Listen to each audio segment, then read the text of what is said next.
Welcome to Beardy, Bruce Lee Central. I get asked about Bruce Lee all the time, and I think Bruce Lee was very unique. Like any other human being, he was human. I did get to see him and watch him and talk to him. And I can tell you that his sidekick, his 𝘽𝙧𝙪𝙘, was spectacular. Yeah. The best I've ever seen to this day. Much better than me ever was, ever will be, ever could be.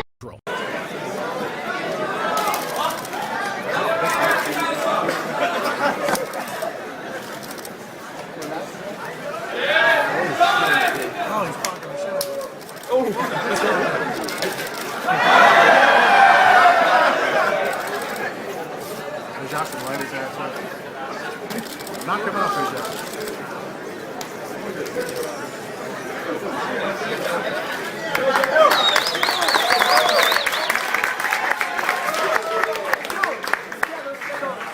Hey everybody, it's Birdie here. What's going on, guys?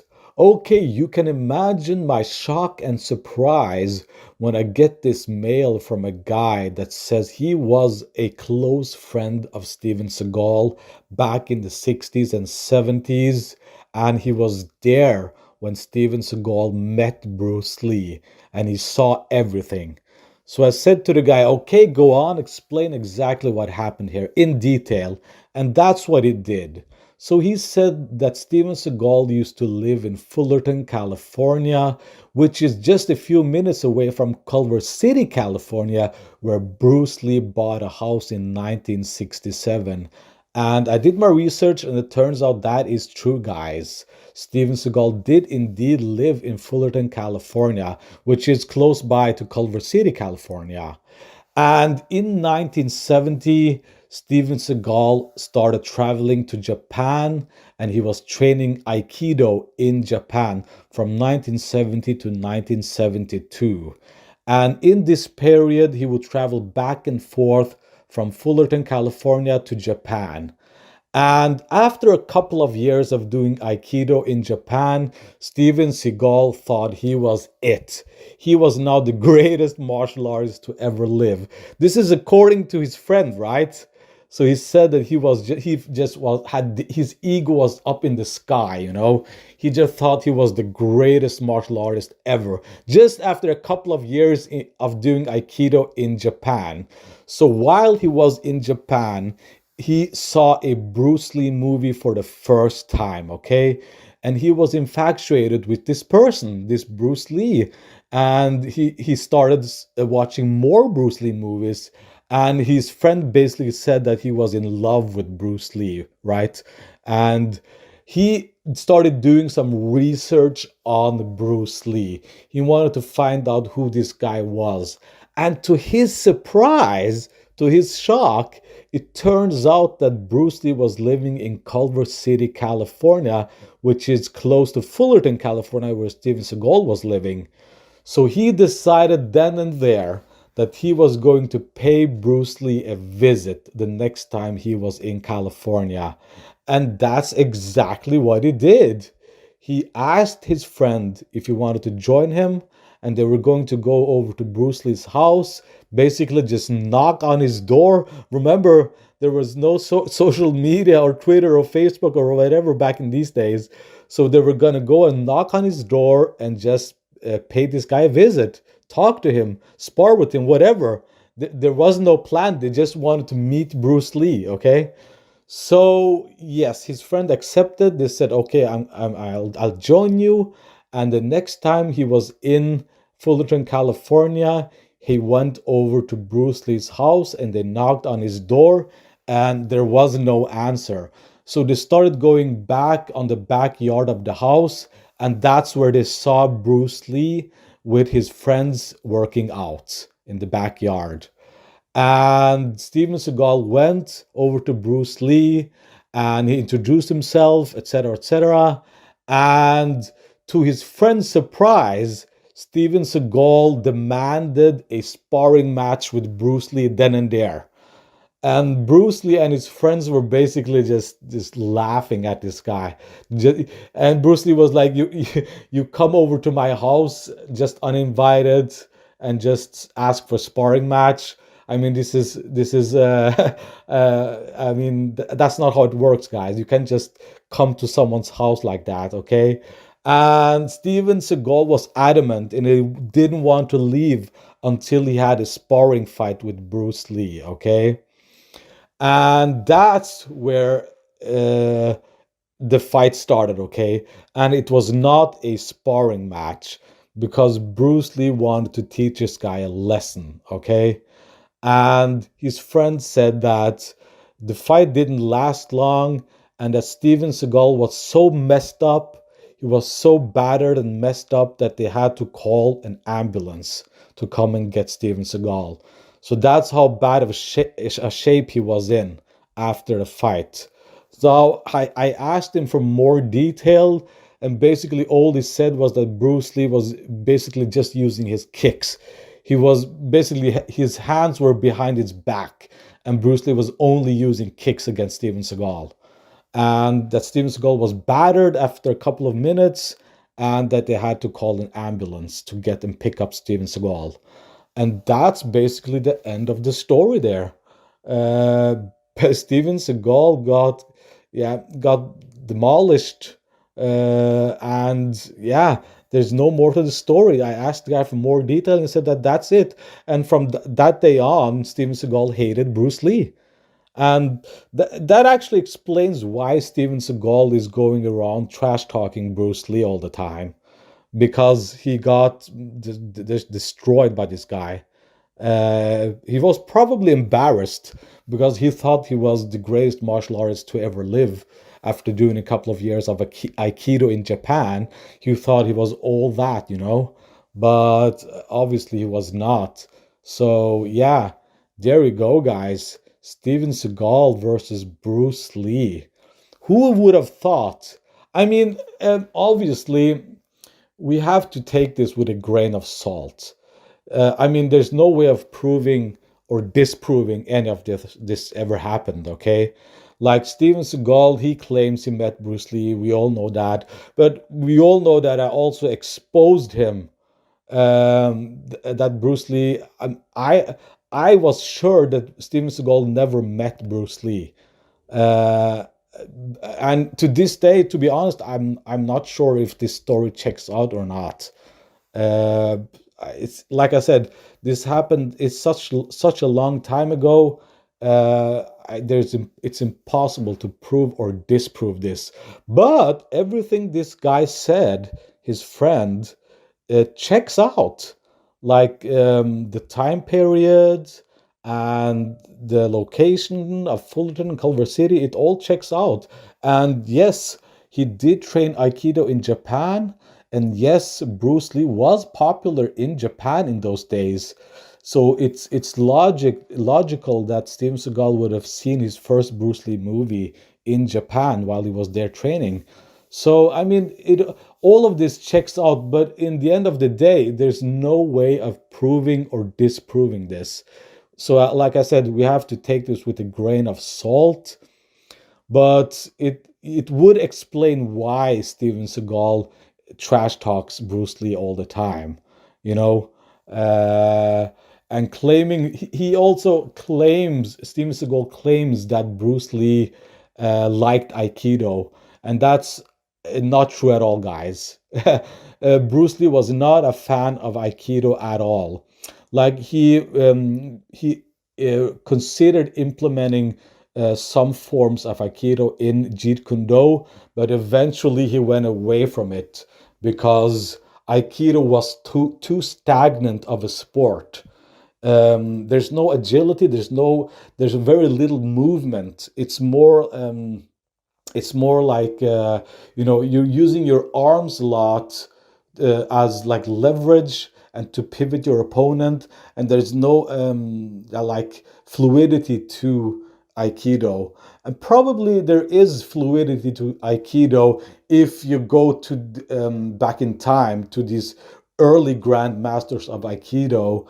They were more agile then than the Aikido you see today.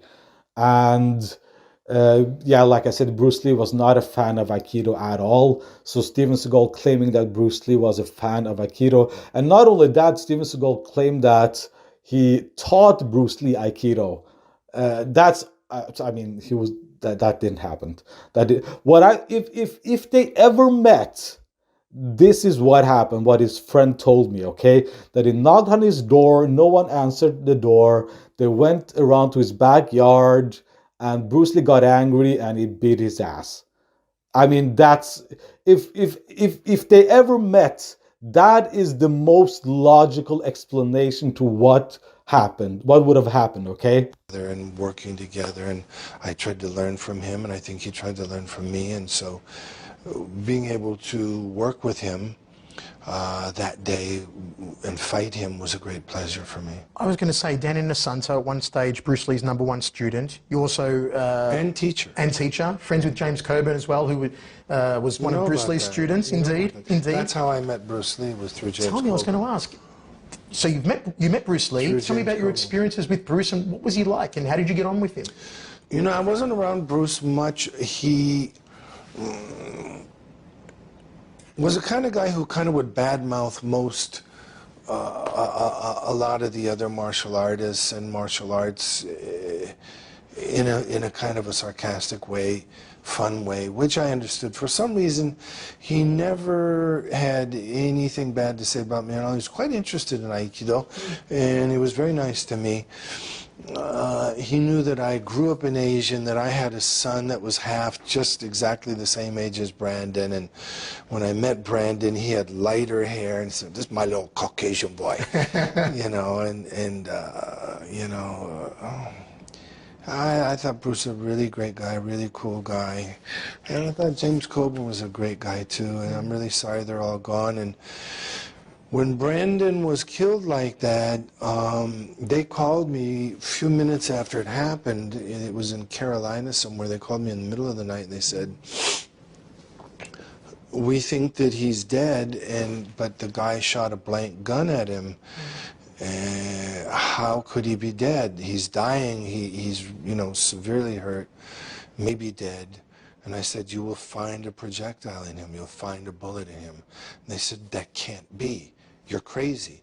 And I said, "You will find a bullet in him." And they called me in the morning and they said, "You're amazing." And I said, "Why?" And they said, there was a bullet in him.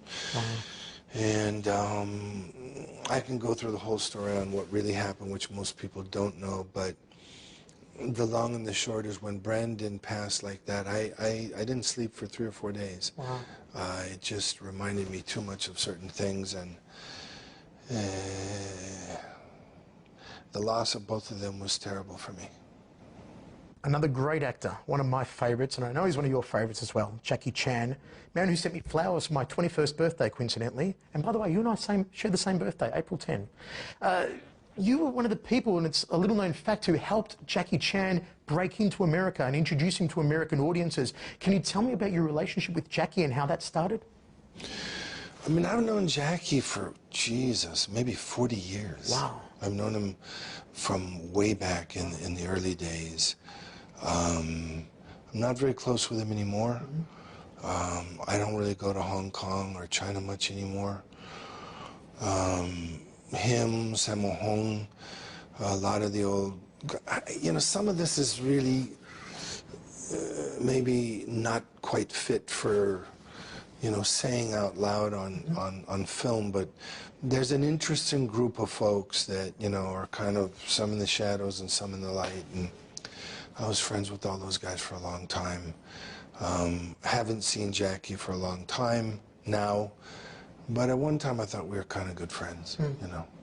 In an interview, you also said once you'd made many great movies, which you have, and said you'd made many, or some, bad movies. Is there one particular film you look back on and you sort of cringe and go, geez, did I really do that? Unfortunately, there's many. I think, you know, I was looking at an actor the other day on screen, and I was going, holy shit. Can you say shit on this interview? You can say whatever you like. Yeah. I said, holy shit, did this guy actually do this? Not only was the movie that bad, but the acting was that bad. And it's a pretty famous actor. And I just said, hey, man, happens to all of us. Who's the most legitimate Hollywood tough guy, in your opinion? You accept it, of course. When you say tough guy, do you mean martial artist or just tough guy? I mean, Stephen, for real, if he was on the street and there was a situation, you wanted this Hollywood guy by your side because he could defend himself.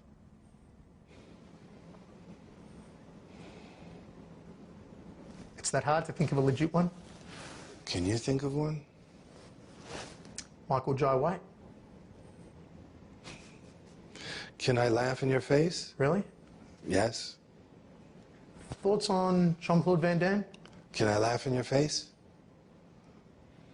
Chuck Norris? I mean, Chuck is in his mid-70s. He's probably 76 years old, okay? 75, 76 years old. Interesting. So I don't know. I've heard that he's not, you know. So, I mean, I don't really want to get into, on film anyway, you know, who's a tough guy. Do I think Michael is a tough guy? No. Do I think he's a martial artist? No. Do I think Jean-Claude's a tough guy or martial artist? No. If you were to put together your own ensemble of action stars, your own version of the Expendables, let's say, who would you choose, 3 or 4 actors to be in there with you? I think they had many great actors in there, you know, that are great action guys. I think this guy Jason Statham, is that Jason right? Statham? Statham, Yeah, is it? yeah. It's not Stratham, it's Statham. Yep. Jason Statham is a wonderful action guy. Jet Li, fantastic action guy, who, by the way, is a real martial artist. Yes, great wushu. And, you know, I mean, I'd never seen him fight, but I would imagine if you would have mentioned his name over those guys, I would have to say, okay, he's a real martial artist and probably can fight.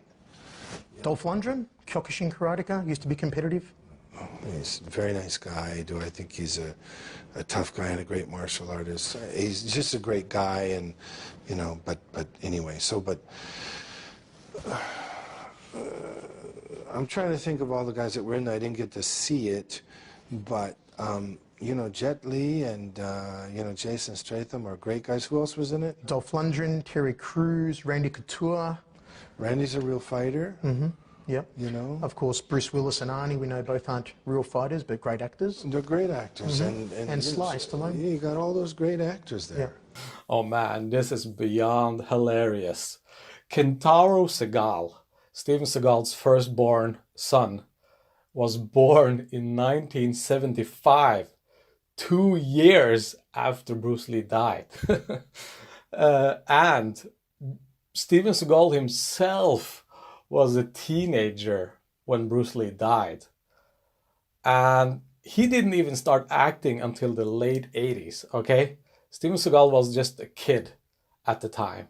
Just a kid living in California, fighting and training karate at this karate dojo. That's it. That's all he was. Just a teenage guy training karate. So why the fuck would the likes of Bruce Lee and James Coburn and Steve McQueen hang out with this kid? Okay, well, this doesn't need any more commentary. You can just see for yourself that this guy is obviously lying out of his but that's nothing new. Steven Seagal is notoriously known for just making up lies and talking. So yeah, we'll leave it at that.